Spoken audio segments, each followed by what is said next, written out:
Dicho en el Perú, llega a ustedes gracias a los estímulos para la cultura 2022 del Ministerio de Cultura. Todo el pueblo peruano terminó por moldearme a su manera y me hizo entender su dolor, su alegría, sus dones mayores y pocos reconocidos de inteligencia y fortaleza, su capacidad creadora, su constancia. Ciro Alegría, en 1948.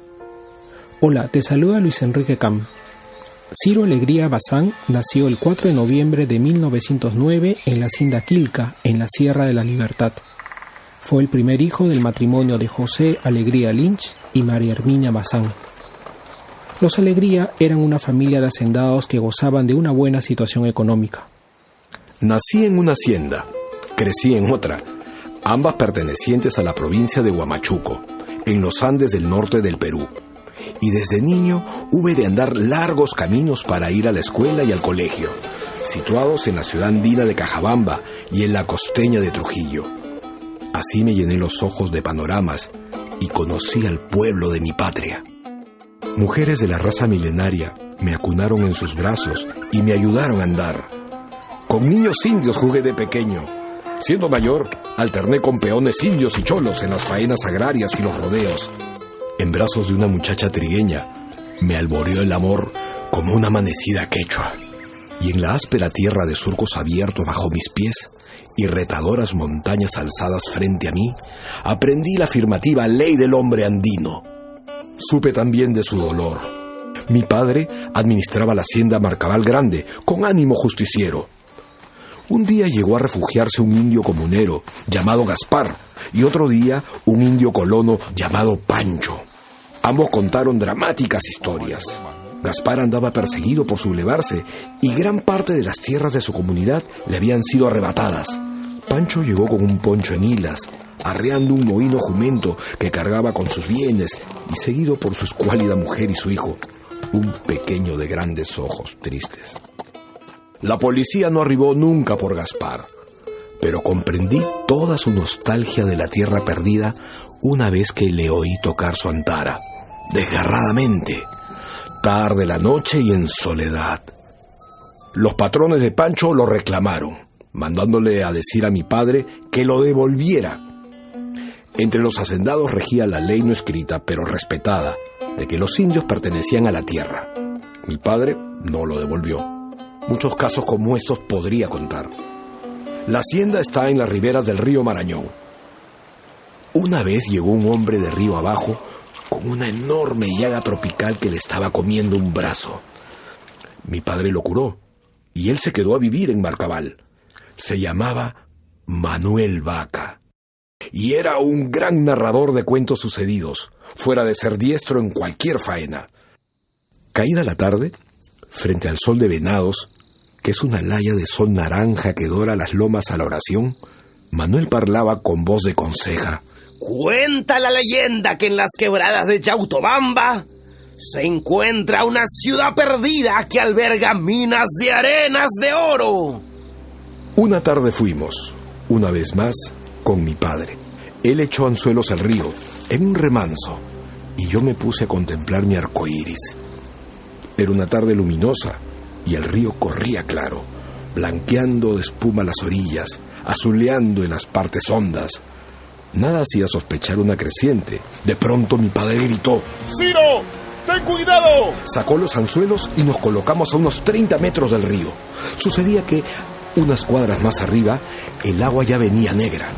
Pasó encrespada frente a nosotros, despidiendo un olor fuerte a tierra, a pantanos, a ciénagas. Y fue creciendo.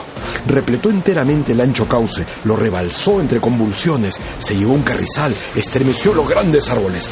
Rugía el chuscón con una furia de bestia. ¿Ves? Estas crecientes opresivas son las más peligrosas. A quien no las advierte a tiempo lo arrastran. Pasó una palizada de troncos y ramas. A poco apareció un cadáver. Entre los tumbos y los padrones se movía como si hubiese estado vivo. Tiene los brazos tiesos, no mueve la cabeza, no grita. Ya está muerto. El cadáver iba desnudo, pues la corriente embravecida quita la ropa. Había un violento contraste entre ese muerto trágico a la deriva en la creciente implacable y la luminosidad del sol. Antes de desaparecer cayendo en una lejana chorrera, uno de los brazos del cadáver quedó un instante en alto. Los peones de Marcabal tenían cuanta tierra de cultivo desearan, ganado, potreros libres. La posesión del caballo parecía despertarles una dormida confianza, que no en balde durante la colonia se prohibió a los indios montar a caballo. Cuando estuve en edad de sujetarme, el domador Saúl me entregó un caballo todavía marrajo, al que puse por nombre Canelo. Terminé de amansarlo y nos hicimos grandes amigos. Hay fraternidad entre el hombre del campo y el animal. Con todos los seres y las cosas de la tierra, intimé allí. Y además, a mis padres les gustaban las letras y las artes, y tenían una biblioteca por la que yo también fui tomando afición.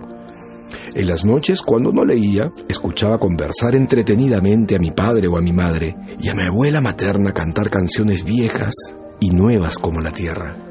De tal vida no me habría de olvidar jamás, y tampoco de las experiencias que adquirí caminando por los jadeantes caminos de la cordillera, de los hechos de dolor que vi, de las historias que escuché. Mis padres fueron mis primeros maestros, pero todo el pueblo peruano terminó por moldearme a su manera y me hizo entender su dolor, su alegría, sus dones mayores y pocos reconocidos de inteligencia y fortaleza, su capacidad creadora, su constancia.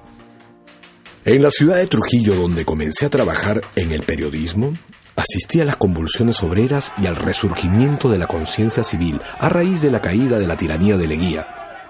Como para que la elección peruana fuera completa, ingresé al aprismo y naturalmente caí en prisión, donde estuve 2 años compartidos entre la cárcel de Trujillo y la penitenciaría de Lima. Salí en libertad después de la muerte del general Sánchez Cerro, ya que el tribunal que me sentenció durante su régimen me echó encima una donosa condena en ausencia, y entré a trabajar en el diario La Tribuna de Lima. Fui deportado a Chile en diciembre del año 1934, por la tiranía de Benavides. Hasta ese entonces había escrito innumerables crónicas periodísticas sobre toda cosa, y una 50 de poemas y 4 cuentos. Mas el mensaje fundamental que yo traía era uno recibido de la vida del hombre del pueblo de mi patria, y de su tierra épica y lírica, que debía escribir al fin. Después de una serie de incidentes circunstanciales que me pusieron en camino, compuse La Serpiente de Oro, el año 1935. Luego Los Perros Hambrientos, y más tarde, en 1940, El Mundo es Ancho y Ajeno. Sus 3 novelas fundamentales las escribió durante su destierro en Chile y estuvieron prohibidas de circular en el Perú por muchos años, pues exponían las injusticias sociales que se vivían en el país. Por sus obras, Ciro Alegría recibió numerosos premios y la alabanza de la crítica literaria. El mundo es ancho y ajeno, su obra cumbre, fue traducida prontamente a 9 idiomas. La primera edición en francés se agotó casi inmediatamente. Considerado como uno de los más importantes exponentes del indigenismo peruano, dictó un curso sobre novela hispanoamericana en la Universidad de Columbia en 1945.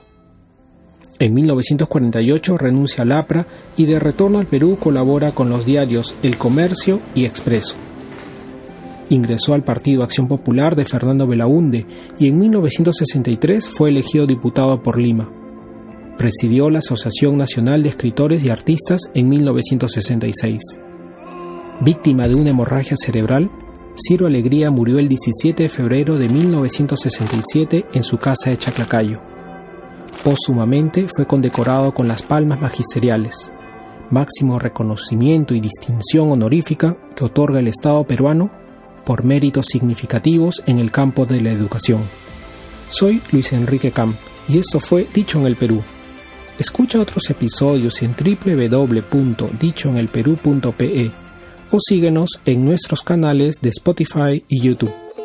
Todo el pueblo peruano terminó por moldearme a su manera y me hizo entender su dolor, su alegría, sus dones mayores y pocos reconocidos de inteligencia y fortaleza, su capacidad creadora, su constancia. Dicho en el Perú, llegó a ustedes gracias a los estímulos para la cultura 2022 del Ministerio de Cultura.